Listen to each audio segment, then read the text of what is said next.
Presenta Sendero de Escritores, un programa de la Sociedad Argentina de Escritores, creado por el doctor Antonio Las Heras, conducido por el editor y escritor Daniel Ripoll.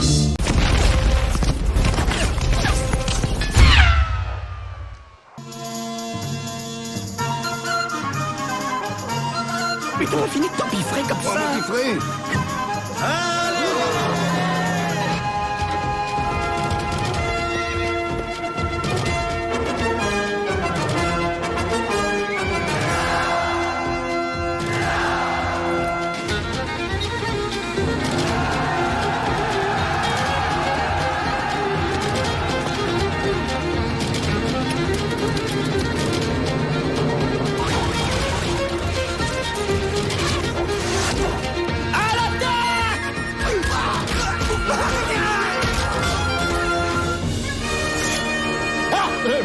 Maman, s'il vous plaît, ne fais pas ça, César.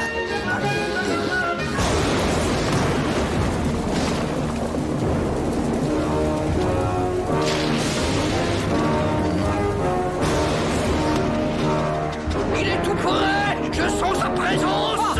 Je vais me les faire! Je vais me les faire! Je veux l'abîmer! Il est pas prêt, ton poisson! À la tête! À la tête!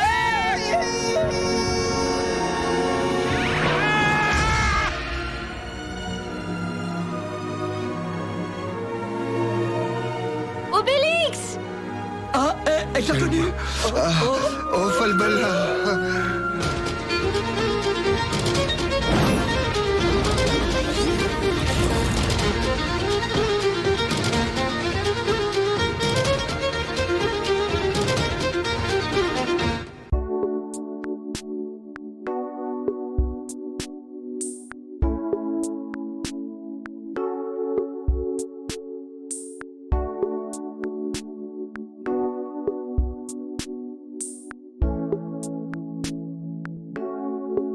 Aquellos que me siguen por las redes y siguen el programa por las redes sabrá quién nos visita hoy, pero vamos a mantener el suspenso nada más que por unos minutos.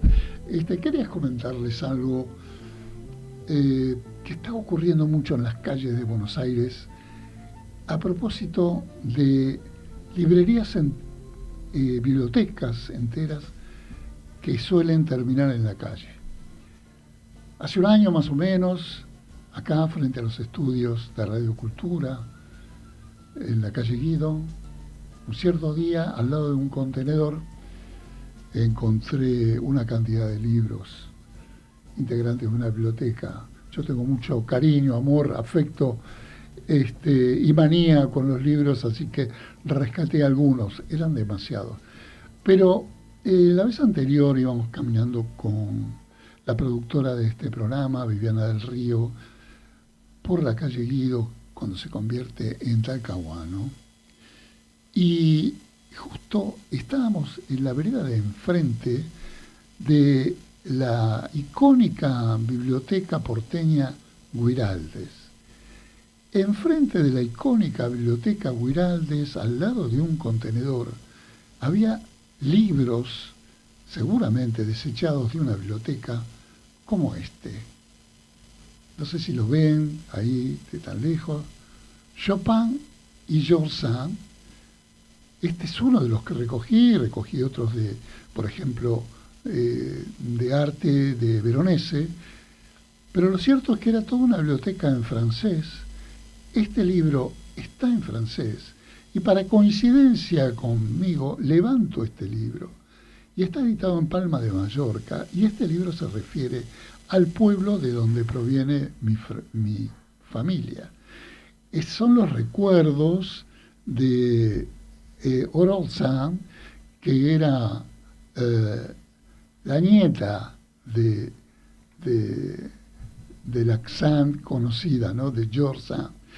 Así que bueno, qué increíble. Bueno, me encontré este libro, que luego lo rastreé en internet, y es un libro que editado en 1933, un libro maravilloso que tiene un precio altísimo como libro de colección, aunque aquí detrás dice que costaba 5 pesetas en el momento que se editó. Pero miren ustedes qué maravilla este libro. Ustedes saben que Chopin y Jobson se alojaron en la Cartuja de Valdemosa. Pues bien, el libro tiene esta pluma, así como se dice en gráfica, que se dobla y se guarda en las páginas del libro. Bueno, estas cosas son las que están apareciendo en las calles de Buenos Aires. No quiero juzgar si es bueno o si es malo, si los soportes actuales son mejores que los anteriores. Pero aquellos que nacimos en el mundo analógico, la pérdida de estos libros son un estilete en el corazón. Pero bueno, acá estamos en Sendero de Escritores y nos vamos, señores, como todas las noches, a las noticias del ámbito literario.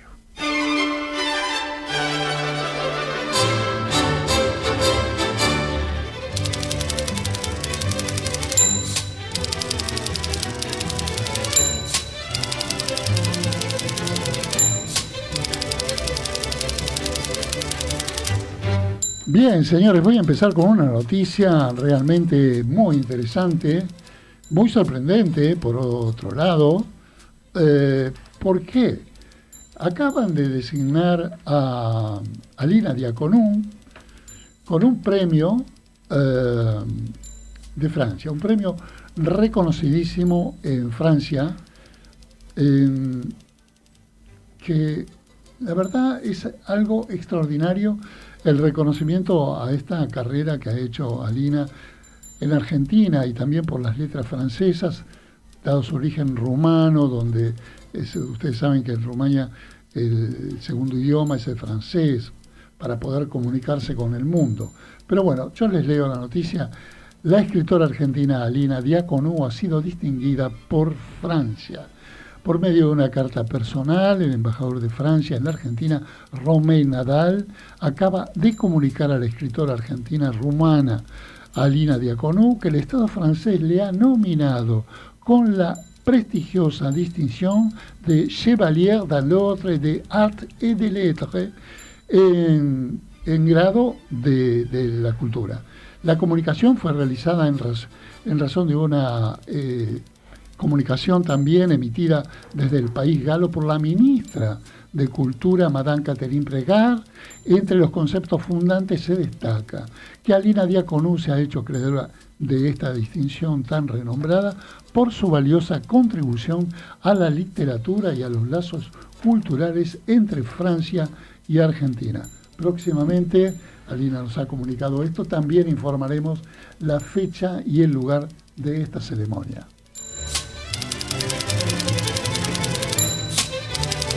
Bueno, hay gran controversia literaria en Estados Unidos a propósito de la película sobre Odiseo, que ahora la tenemos en los cines. Y bueno, ¿qué es lo que pasa? Por ejemplo, la crítica Emily Wilson, prestigiosa académica y traductora de Homero, publicó un fuerte ensayo en The London Review of Books, descalificando la nueva superproducción fílmica de la Odisea, lo que generó un intenso debate sobre la fidelidad de estas adaptaciones. No tardó la respuesta y estuvo a cargo de Joyce Carol Oates, la reconocida autora estadounidense. Le salió al cruce y defendió la obra Odiseo en redes sociales, criticando a su vez el tono del ensayo y recibiendo la discusión sobre los límites de la crítica cultural entre colegas, algo que con la difusión de las redes se ha vuelto muy común, periodistas contra periodistas, críticos contra críticos, en fin. Y seguimos con las noticias, vamos a seguir por acá y ya les paso una noticia breve y vamos a entrar directamente en el programa. Las noticias breves dicen lo siguiente: Festival Filba 2026 se realizará el 30 de septiembre al 4 de octubre aquí en Buenos Aires. Esto fue anunciado porque vamos a contar con la presencia estelar del francés, estamos mucho con Francia hoy, Emmanuel Carrer, y de la autora irlandesa Claire Keegan. Proyección internacional. Esto le ha ocurrido al escritor argentino Eduardo Sacheri, que participó recientemente de la Feria Internacional del Libro de Lima, donde reflexionó sobre la memoria y el rol de la literatura. Y entre nuevas novelas, tenemos aquí en Argentina autores como Roman Stark, que presentó obras recientes ancladas en el 2001. Se llamó La ficción del ahorro y navega por autores como Juan José Becerra, que analizaron recientemente la resistencia de la lectura frente a los estímulos digitales, algo que estuve hablando últimamente, definiendo al libro como un espacio marginal, pero de absoluta vigencia. Bueno, nos vamos a un video y luego entramos directamente con el invitado de esta noche. En una pequeña aldea de la Galia viven un guerrero pequeñito pero muy astuto, un guerrero grande y muy fuerte, un perro que ladra en dialectos celtas y un druida que hace pociones mágicas. Esta aldea es la única aldea de la Galia que ha sido capaz de resistir la invasión romana. Estoy hablando de Asterix, de las aventuras de Asterix. Y estos libros me han acompañado desde mi infancia. Gracias a Asterix y a Obelix pude conocer historia romana, la historia de los dioses galos, de los dioses vikingos, de Grecia, de Esparta. Son literatura infantil, son cómics. Sin embargo, este tipo de libro, este tipo de literatura debe ser leída con el mismo respeto con el que uno lee una novela, un ensayo o un poema. Porque son historias fabulosas, muy bien articuladas y porque además son sátiras políticas disfrazadas de aventuras infantiles. Son reflexiones históricas, son reflexiones filosóficas que encontramos en estos diálogos muy bien escritos, en estas viñetas, con estos dibujos precisos y expresivos, muy bien encuadrados, que nos llevan a través de un mundo, que nos obligan a reflexionar, que nos hacen reírnos de los romanos, pero a la vez reírnos de nosotros mismos y de nuestros propios clichés culturales y de nuestros propios prejuicios. Si hay literatura que yo recomiendo siempre y con los ojos cerrados, es Asterix y Obelix y sus aventuras. ¿Usted escribe poesía, ficción, ensayo, novela, dramaturgia? Entonces tiene que pertenecer a la Sociedad Argentina de Escritores. Lo esperamos para darle toda la información de lunes a viernes de 14 a 19 horas en nuestra sede de la calle Uruguay 1371, Ciudad de Buenos Aires. Noche de martes. Ustedes saben, Sendero de Escritores, siempre tratamos sobre libros, algunas veces de cuestiones derivadas de los libros, y yo también considero como escritores, guionistas, todo el universo de la literatura, que también integran aquellos guionistas de todo tipo, de cine, o también, como en este caso que vamos a tratar hoy, de historietas. Y ahora se van a cumplir 100 años de un historietista francés conocido mundialmente, que se llama René Goscinny, que ha vivido aquí en la Argentina y ahora en este mes de agosto se cumplen 100 años de su nacimiento, y por ello, porque ha tenido mucha difusión en esta ciudad, yo lo conocí por mi padre, que le gustaba muchísimo, Goscinny con su gran personaje, que fue Asterix, y su complemento, que era Obelix, inspirados también, y ahora nos lo va a revelar nuestro invitado de hoy, en muchas historietas y en la vida argentina. Hoy estamos con César Dacol, dibujante y divulgador cultural, que oficia de team manager de todo lo que tenga que ver con Asterix en una prestigiosa editorial argentina que se llama Del Zorzal. ¿Cómo estás, César? Buenas noches. Buenas noches, Daniel. Muchas gracias por la invitación. Un placer enorme, enorme. Bueno, muy bien. Vamos a acomodar los micrófonos para que se nos escuche bien. No sé si el operador me da el ok con el micrófono. Perfecto. Pulgares hacia arriba. Bienvenido, César Dacol, dibujante. Tu padre también fue dibujante. Es dibujante, sí. Está un poco más retirado. Vive en Córdoba, pero sí trabajó en ámbito financiero muchos años haciendo humor gráfico en la contratapa del diario. Ah, muy bien. Dibujo animado también. Recordemos que ámbito financiero también era un diario, al igual que La Opinión, que tenía viñetas de dibujo con las caras de de los personajes que trataban. Recordemos que la opinión, por ejemplo, de Timmerman no tenía fotografías y usaba dibujos al estilo Le Monde. Hoy estamos con Francia a todo trapo. Bueno, señores, les presento Asterix, en este caso con una aventura en Lusitania, que es, seguramente todos ustedes lo conocen, pero yo quiero hablar de la importancia que tienen los guionistas, ya que hoy nos vamos a referir a René Goscinny. Contanos un poquito la historia. Tenemos algunos videos que también nos han contado la historia, pero contanos un poco la historia, cómo vos lo cuidás, preservás este patrimonio argento-franco. Y sí, para nosotros René Goscinny, si bien nació en Francia el 14 de agosto de 1926, como bien decís va a cumplir 100 años, para nosotros tiene otro nacimiento, que fue justamente el 9 de julio de 1928, que fue en el momento preciso que vino acá a la Argentina con su mamá y su hermano. Acá lo recibió su papá, que había venido un año antes, sí, no mucho antes. Era secretario general de la JCA, la organización, la asociación fundada por el barón Hirsch en Londres, claro, que tenía como finalidad recibir a los inmigrantes judíos que venían de Europa y que poblaron el sur de Entre Ríos. Exactamente. Las colonias, los famosos gauchos judíos. Los famosos gauchos judíos, acá hay obras, películas. Muy bien, sí. Así que bueno, tenía esa posición, que era una posición bastante importante. Y ahí vino René, llegó a la Argentina y es muy gracioso porque él dice en sus escritos posteriores que llegó a la Argentina y lo recibieron con fuegos artificiales y con un desfile militar, claro. Él decía que bien que reciben acá los inmigrantes. Y no era que lo estaban recibiendo a él, sino que era justamente el día de la independencia. De todos modos, creo que hemos recibido siempre muy bien a los inmigrantes, y especialmente también a la comunidad judía, aunque siempre hubo algunos escosores.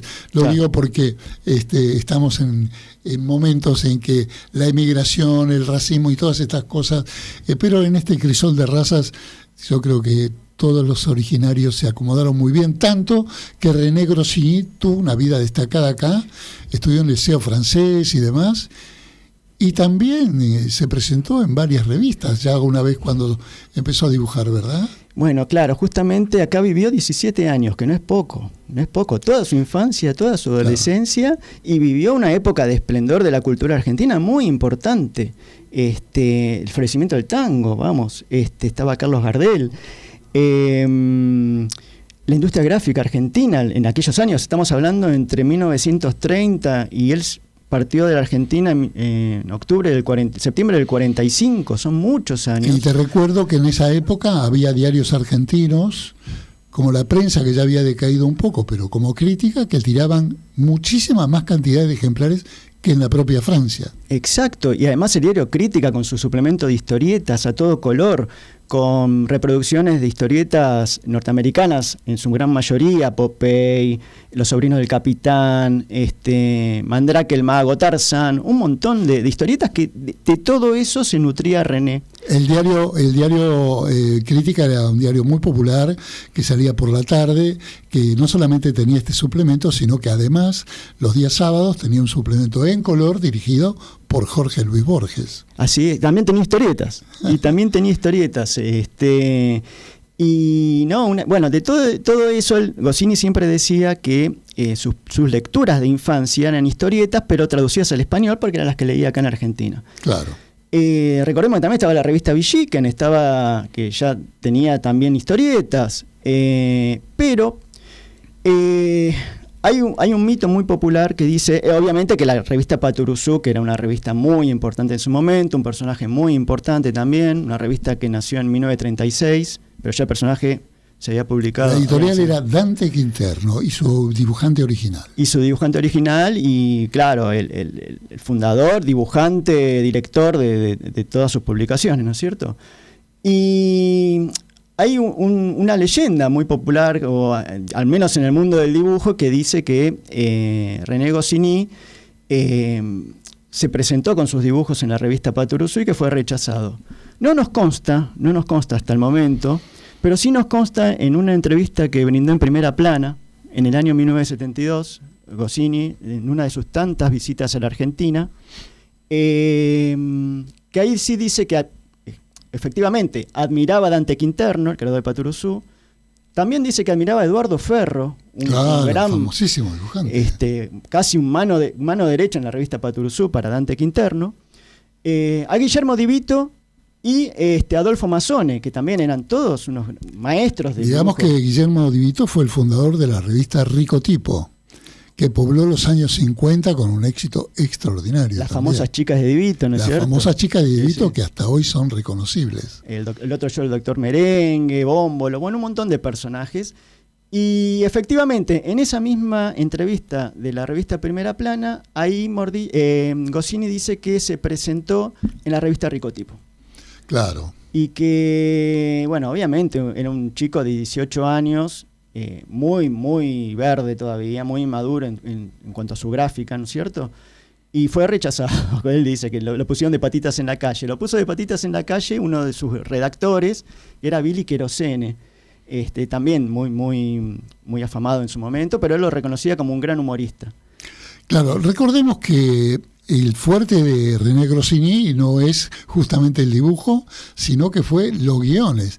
Y aparte, unos guiones muy especiales, porque contanos la historia de Asterix, situanos en el espacio, en el tiempo. Esto ocurre en la época de Julio César, en las Galias. Contanos un poco, ubicanos en espacio y en tiempo. Bueno, claro, una de las cosas muy lindas que tiene esta obra de Asterix, que nació muy tiempo después de que se fue de Argentina, en el año 1959 recién, se sitúa en el año 50 a.C., cuando los romanos toman posesión, conquistan los territorios que hoy ocupa Francia, que por aquel entonces los romanos los llamaban galos y claro. por consiguiente la Galia. Toman el poder de todo el territorio, menos una pequeña aldea en la puntita de Francia, de la Galia. En Bretaña. En lo que hoy es Bretaña, exactamente. Que no pueden entrar los romanos con toda la tecnología militar, con todo el armamento, con todo el poder económico que tenían. Digamos que esto era... las huestes de Asterix eran como primitivos delante de la gran tecnología que representaba en ese momento Roma, ¿no? Claro. Que manejaba el agua, manejaba las rutas, con rutas asfaltadas, en fin, era una super tecnología. Así que el enfrentamiento era muy desigual.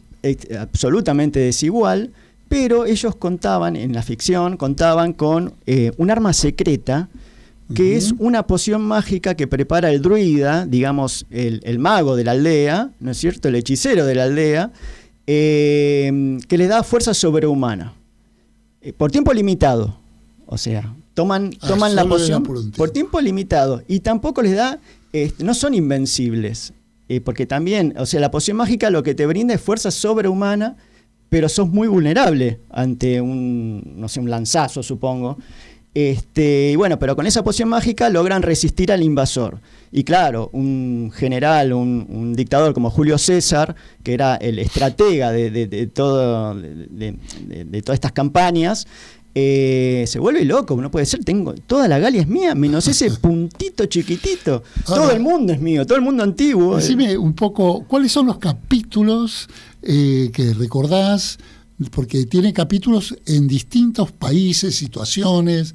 ¿Cuáles son aquellos capítulos, o tal vez los más exitosos? Mira, hay dos. Ahora primero que me viene a la mente. Uno es Asterix y Cleopatra, cuando viajan a Egipto y se encuentran justamente con Cleopatra, que tiene que ver justo el nacimiento de ese episodio, tiene que ver con la salida de la película Cleopatra, al poquito tiempo, con Elizabeth Taylor. Y Richard Barton. Es más, ellos un poco parodian en la tapa original, parodian el afiche de la película, con Cleopatra acostada acostada en una cama o en una especie de sillón, claro, en un sillón, y Asterix y Obelix al costado.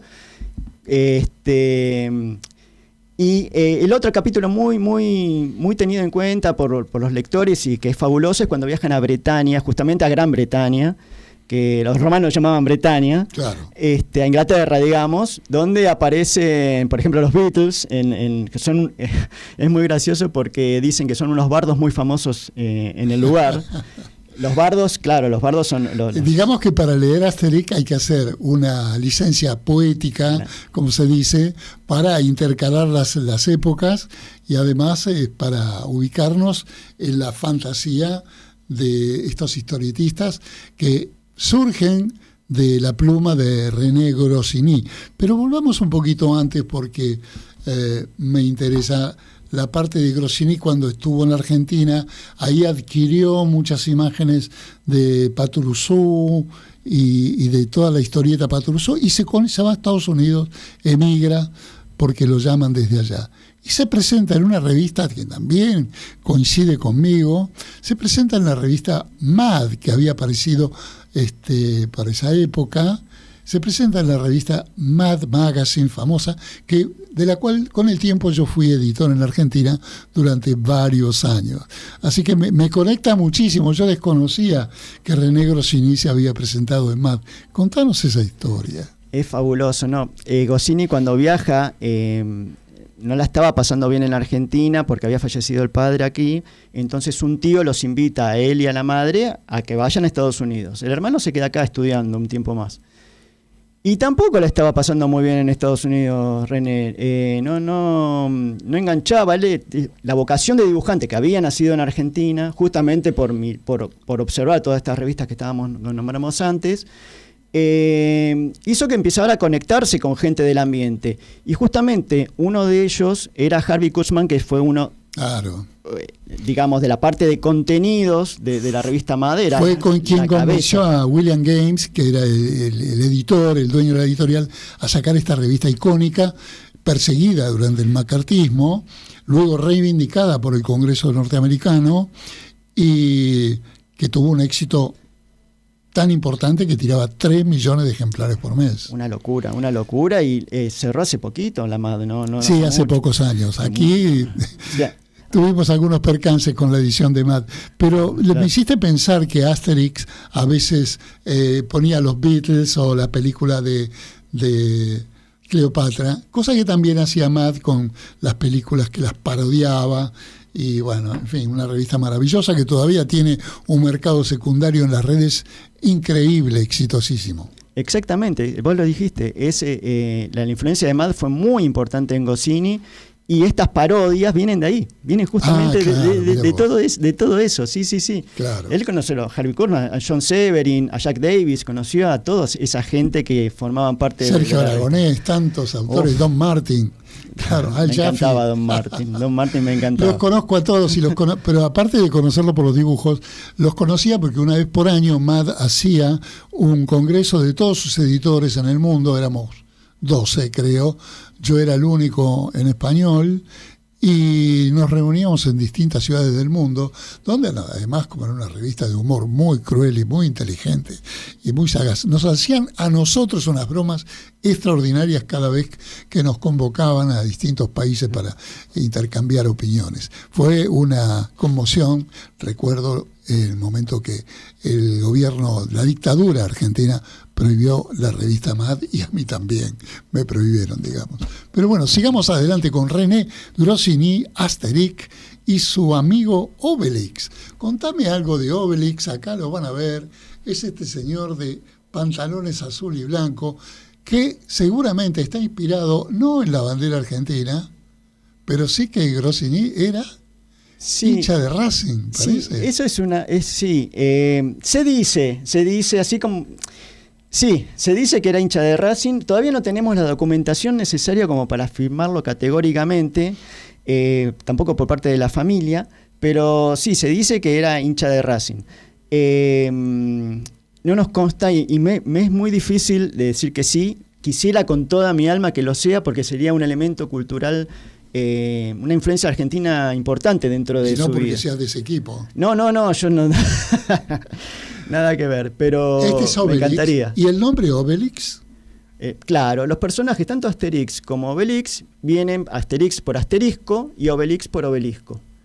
Ojalá, tampoco tenemos el dato exacto, ojalá haya sido por el obelisco de la Ciudad de Buenos Aires, que Goscinny sí vio inaugurar en el año 36, más o menos, fines de los años 30. Pero no es por eso, sino porque es un personaje grande, ¿no es cierto? Sin embargo, sus personajes sí están influenciados por algunos personajes de historietas argentinas. Algo de eso hay. Por ejemplo, no había niño que en Argentina no leyera la revista Paturuzú en los años que vivía Goscinny. Eso es un hecho irrefutable. Y Paturuzú tenía, digamos, un hermano grandote, medio bobalicón, panzón, que indudablemente se llamaba Upa, claro, y que indudablemente es muy parecido físicamente a Obelix. Puede ser esa una influencia. Pero vos sabés, Daniel, que para nosotros la gran influencia de Paturuzú en Goscinny, y tanto en Uderzo, Albert Uderzo era el dibujante de Asterix. Un dibujante italiano que luego siguió la edición de Asterix, ¿no? Luego, claro, Albert Uderzo continuó o sea, se encargó de la parte del guión. Goscinny lamentablemente falleció a los 51 años, claro, en el año 77, y Uderzo se hizo cargo de la parte del guión y del dibujo, continuó con el dibujo, hasta que después lo relegó en los nuevos autores. Pero la gran influencia que vemos, o que muchos creemos que tiene Paturuzú en Goscinny, está en un personaje anterior a Asterix, que es un papá, que es este libro que también sacó Libros del Zorzal en su momento. ¿Este está editado acá en Argentina sí, por el Zorzal? Libro del Zorzal. Muy bien. Gran trabajo del Zorzal editando estos libros maravillosos. Estoy viendo acá una calidad buenísima, extraordinaria, como ustedes pueden ver. Vendría a ser un pre-Asterix, un papá. Un papá. ¿Y por qué se llama un papá? La explicación que dio Goscinny en algún momento de su vida es porque sonaba como una polca, como un papá, un papá, un papá, que era un nombre sonoro. Pero hemos descubierto un grupo de divulgadores de historieta con el tiempo que había una sección de la revista Paturuzú que se llamaba Divagaciones de un alma cautiva. Ajá. Que era un texto humorístico, que tenemos lo hemos replicado hicimos un texto introductorio, ¿no? en la obra. En Divagaciones de un alma cautiva, que era un texto de una persona internada en un neuropsiquiátrico, que el texto estaba firmado con un seudónimo, que todavía no sabemos quién era ese seudónimo, quién era el autor de ese seudónimo, pero que era un papá. Sí, Divagaciones de un alma cautiva, perfectamente, que hay acá una ilustración también. Sí, de Divito. Es verdad. Y la firma un papá. ¿Y quién sería un papá? ¿Es el seudónimo de alguna persona muy conocida? Puede ser que haya sido Billy Querosene. Puede ser que haya sido el propio Dante Quinterno, que también a veces con seudónimo escribía textos humorísticos. No lo sabemos, pero lo que sí sabemos es que el primer gran personaje de Goscinny, o al menos el que tuvo cierta popularidad antes de Asterix, fue un indio que era un papá, cuyas aventuras transcurren en Norteamérica, en lo que sería hoy el Quebec canadiense, digamos la parte francófona de América del Norte, que sus aventuras transcurrían con un representante de la civilización europea, en este caso Huberto de la Pastafrola, en una especie ¿Así se llamaba? Sí, en francés no recuerdo el nombre, pero es más o menos parecido. Leopoldo Cules, que es el editor de Asterix, director del Libro del Zorzal y traductor además de Un papá y de todas las historietas, decidió mantener el nombre con el cual salió Un papá en Villiquen. Porque Villiquen también, Un papá también se publicó en Villiquen en los años 60. Y es un indio de una enorme fuerza, gran bondadoso, con un compañero de tez blanca, representante de la civilización europea, y hay algo ahí de la dupla Paturuzú y Isidoro bastante visible. Por eso muchos creemos que en un papá está realmente la gran influencia de Paturuzú en René. Bueno, quiero decir que René Goscinny es un personaje muy reconocido en la cultura francesa, pero en la alta cultura francesa, debido a que representa los valores franceses y porque además tuvo un éxito extraordinario con este personaje, pero también con Lucky Luke, que fue otra historieta muy conocida, y con otro personaje que era un detective malo, no me acuerdo cómo se llamaba. Mira, de Lucky Luke te puedo contar, justamente que estábamos hablando cuando Goscinny viaja a Estados Unidos y empieza a entablar conversaciones con la gente de la MAD, en el medio también había otro muchachito que había venido de Bélgica, Ajá. que era Morris. Mirá vos. El creador de Lucky Luke. Morris sale Morris y de Morris sale Morris en Argentina, en castellano. Claro, porque en realidad Morris se llamaba Maurice de Weber. Entonces, filmaba como Morris. Y ya tenía su personaje Lucky Luke, que lo venía publicando en una revista belga que se llamaba Spirou. Al entablar amistad con Goscinny, con el tiempo le pide si podía hacerse cargo de los guiones.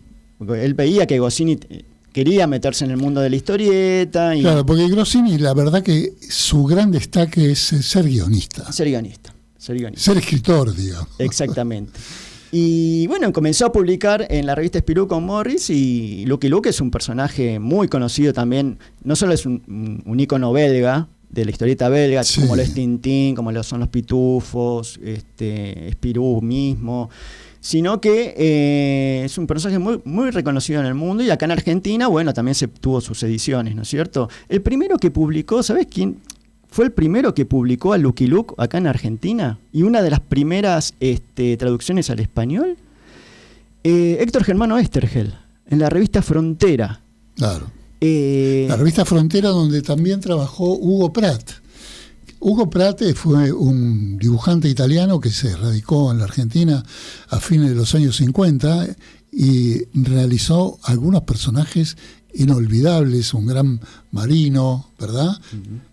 También, no sé si no fue el autor de Ernie Pike, una especie de reportero en las batallas, en las guerras, ¿no? Maravilloso. Claro, nosotros acá en Argentina tenemos una gran tradición de guionistas, seguramente habremos influido en Goscinny, tales como Quino, o Estergel, que lo acabas de nombrar, Alberto Brescia también, y Hugo Pratt, que hizo El Corto Maltés. Esa historieta maravillosa, que fue editada por Editorial Abril, en los años 60, 70. Y bueno, toda esa generación ya se ha ido. Pero quería preguntarte esto, ya que hemos nombrado a Goscinny y estos autores argentinos tan renombrados. En Francia la historieta, el cómics, digamos, tiene un estatus muy importante dentro de la cultura. ¿Es igual en Argentina o no? Vos sabés que, mira, me hiciste acordar de una cosa. Cuando comenzó al principio de los años 2000 el tema de Internet, sí, estaban los buscadores. Uh-huh. Y los buscadores, estaba Yahoo, por decir alguno, y los buscadores eran temáticos. Sí. Entonces vos cuando buscabas historieta, o algún tipo de historieta, en los buscadores de Argentina, los que correspondían a este lado del mundo, lo tenías en entretenimiento. Ajá. En cambio, si buscabas historieta en el Yahoo de Francia, lo tenías en arte y cultura. Claro. Ahí tenés la diferencia de cómo se concibe la historieta en distintos lugares, o cómo se tiene en cuenta la historieta. Acá hubo intentos de llevar la historieta al plano cultural con la revista Fierro, por ejemplo, ¿no? Claro. Que tuvo un desarrollo muy importante. Y también con otras revistas que vos recordarás mejor que yo, que tenían como Frontera y otras, que tenían una cierta ambición cultural, como de hecho la tiene efectivamente Asterix y su amigo Obelix. Ahora, recuerdo que se hizo la película de Obelix y Asterix con Gerard Depardieu y otros artistas muy importantes, ¿verdad? Sí.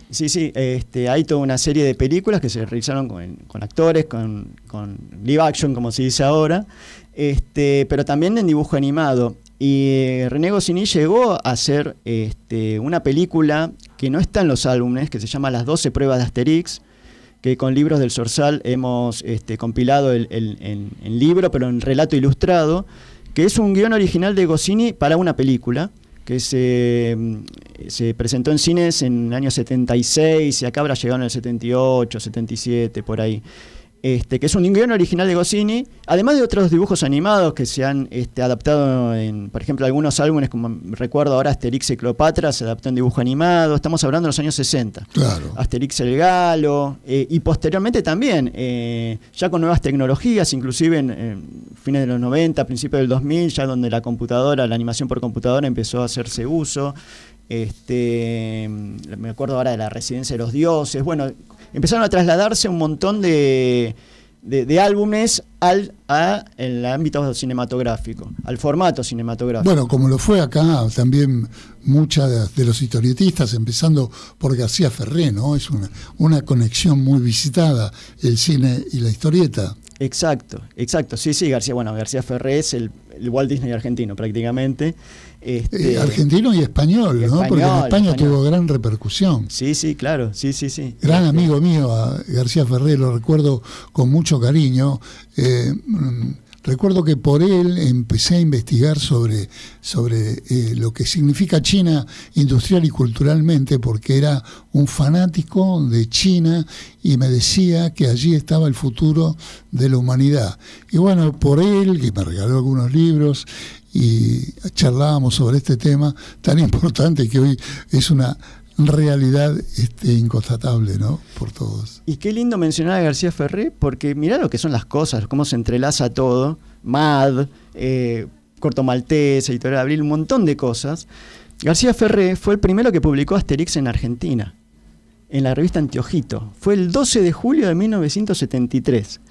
Esa es la primera vez que se publica una página, una historieta. Claro, la publicó Asterix el Galo, que es la primera aventura de Asterix. Él la publicó de manera seriada, de a 2 páginas por semana. Recordemos que Anteojito salía, en la revista Anteojito. Sí, claro. Salía semanalmente, de a 1 a 2 páginas por semana, hasta completar. No creo que no llegó a completar las 44 páginas de la historieta. Habrá publicado 33 porque se rearmaban un poco, se quitaban cuadritos, viñetas. Pero fue el primero que la publicó acá en Argentina de manera seriada.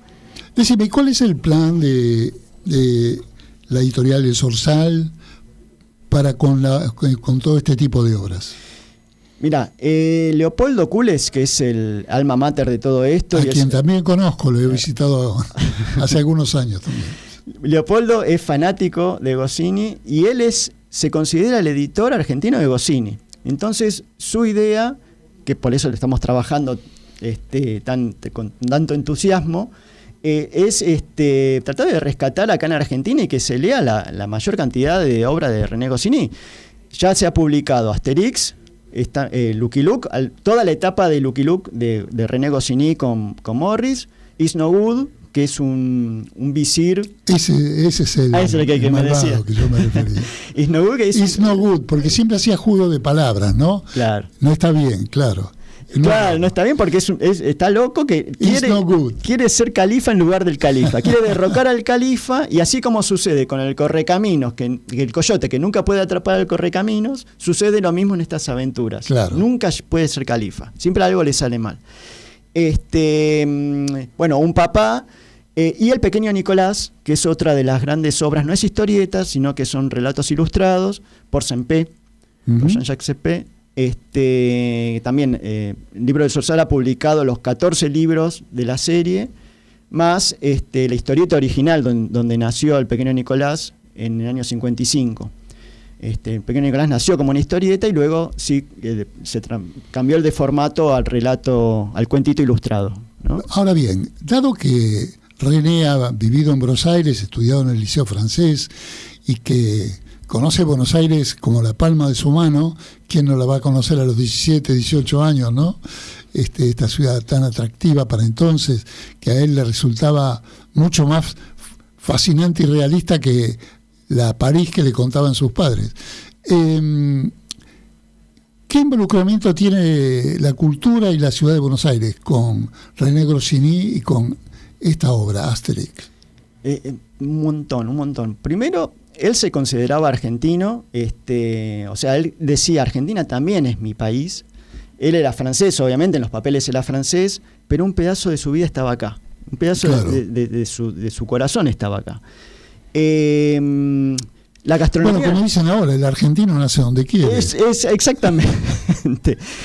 Por una serie de circunstancias, él nació en París, pero bueno, se crió acá, nació acá. Digamos, su argentinidad siempre estuvo latente, por ejemplo, en la gastronomía.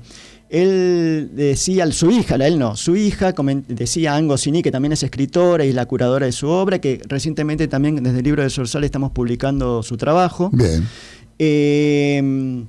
Ella decía que en el departamento de París donde vivían, abajo justo había un almacén atendido por una argentina. Uh-huh. Entonces él, René, siempre le pedía 2 o 3 veces por semana empanadas. Ah, que le hiciera las empanadas. Se las preparaba y nunca faltaban las empanadas en su... Hay que competir con la cocina francesa, ¿eh? Sin embargo, se compite con el corazón. Y el dulce de leche. Dice que siempre había... El dulce de leche siempre estaba presente en la casa de los Goscinny. Los tópicos rioplatenses. Sí. Pero decime, ¿qué van a hacer con este 100 aniversario del nacimiento de Goscinny? ¿La Ciudad de Buenos Aires participa? ¿Van a ocurrir algunas ceremonias? Estamos a la espera de que haga el anuncio el gobierno de la ciudad para una sorpresa que va a ser dentro de 2 semanas, cuando sea el centenario de Goscinny. Bueno, falta muy poco, pero estamos dando la novedad. Sí, algo va a ocurrir. Espero que ocurra algo en una calle muy linda de Buenos Aires, que es la calle Sargento Cabral, que va desde la Cancillería, ahí en la Plaza San Martín, hasta la calle Esmeralda. Los invito a recorrer esa calle maravillosa, que luego tengo un pequeño video en el final que vamos a mostrar dónde vivía René y por qué lugares se movía. Qué lindo, qué lindo. ¿Y qué recuerdos tenés vos de que te dejó la lectura de Asterix? Porque es una lectura, perdón, voy a mencionar a mi padre, que mi padre decía que era una historieta culta, que por eso le gustaba mucho, y se animaba a leer historietas por esa razón. A mí Asterix me entró por los ojos, primero por el dibujo de verso. Yo la conocí en la revista Villiquen, que también la publicaba Asterix en los años 80, y luego sí, un amigo del colegio, de la escuela, me trajo un álbum de Asterix y lo leí, me volvió loco, porque una de las cosas que tiene, que siempre tuvo las historietas realizadas donde pasó por la mano de Goscinny, fueron que son relatos bien contados, historias bien construidas. No se banaliza al lector, o sea, no es una historieta tonta, hay una historia de trasfondo, no es una sucesión de gags porque sí, sino que están construidos en función a la historia, al relato, y al mismo tiempo uno sin darse cuenta aprende cosas. ¿Cuál sería la edad promedio aquí en Argentina del lector de Asterix? Hay de todo porque lo que sucede con Asterix es que hay chicos que arrancan a los 8 o 9 años leyendo Asterix, los papás que leían Asterix, los abuelos que leen Asterix. En mi caso. Y lo que tiene de lindo Asterix, y que es una de las cosas por las cuales yo creo que gran parte del problema que tuvo la historieta argentina, es que siempre se publicó en libro, en álbum. Y el álbum tiene un circuito que pasa por las bibliotecas, pasa por las librerías, pasa por las ferias de libro, y nunca se pierde la historieta. Caso contrario, un diario o una revista que tiene un soporte de lectura efímero. Claro, lamentablemente. El libro se mantiene, y lo digo porque yo tengo ejemplares de más, no es lo mismo mantenerlos encuadernados que en un libro. ¿Cuántos minutos nos quedan? Si nos dicen, por favor, ¿cuántos minutos nos quedan de programa? Ya me dicen que ya tengo que ir cerrando esta maratónica recorrida por los cuadros de las historietas que hemos hecho con René Goscinny, Asterix, su pasaje por la Argentina y tu pasaje por este programa y por la editorial de Sorsal, que gracias a esta labor podemos tener una documentación de este autor de primer nivel, como los libros que edita esta editorial. Así que bueno, te agradecemos y esperemos que nos invites y que nos transmitas las informaciones para cuando sea el centenario dentro de muy poco, para que podamos sumarnos a estos festejos. No sé si será una sorpresa para vos, pero sí para nuestros editores. Les voy a dejar con un video que cuenta la vida de René Goscinny en Buenos Aires, como les dije, en una calle de Buenos Aires donde vivió, en la calle Sargento Cabral 875, una cuadra maravillosa de Buenos Aires, a pocos metros de la Plaza San Martín, porque en esta ciudad creció, tuvo una infancia y una juventud muy feliz. Pero además, este video van a ver que no podía sentirse de otro modo, porque todos los alrededores del lugar donde él vivía, aquí en Buenos Aires, es París, realmente parece París. Así que te invito a verlo, te invito a que nos invites para el centenario de los festejos de René Goscinny, y los invito yo a un nuevo programa de Sendero de Escritores el próximo martes a las 11 de la noche. Gracias, nos vemos. Mon père travaillait à Buenos Aires, il avait trouvé un travail là-bas. Mon père aimait beaucoup voyager. Et nous sommes partis donc à Buenos Aires et j'ai vécu toute ma vie d'enfant là-bas. Mon père avait des congés tous les 3 ans et nous revenions en France, passé 6 mois, et j'allais dans un collège français. Alors ce qui était comique, si vous voulez, et c'est là où la vie d'un enfant à l'étranger est curieuse. J'avais toujours mes liens avec la France. Chez nous, on parlait français, j'allais dans un collège français, je faisais des études françaises, mais pour moi, il y avait des termes d'un exotisme extraordinaire. C'était Corrèze, Angoulême, Limoges, les Deux-Sèvres. Tout ça, c'était terriblement exotique. Ce qui était banal, c'était Gaucho, Mendoza, les Andes, la Pampa. Ça, c'était banal. Les noms des rues de Paris, pour moi, avaient une poésie extraordinaire qui pour moi, les rues devaient s'appeler Rivadavia, Florida, Alvear. Ça, c'était des noms de rues normales. C'était ça. La façon de se nourrir, la façon de s'amuser, ce qui était normal, c'était de mettre des culottes de cheval, des bottes et de monter à cheval. Ça, c'était une chose normale. Et on trouvait un gaucho était une chose tout à fait normale pour moi.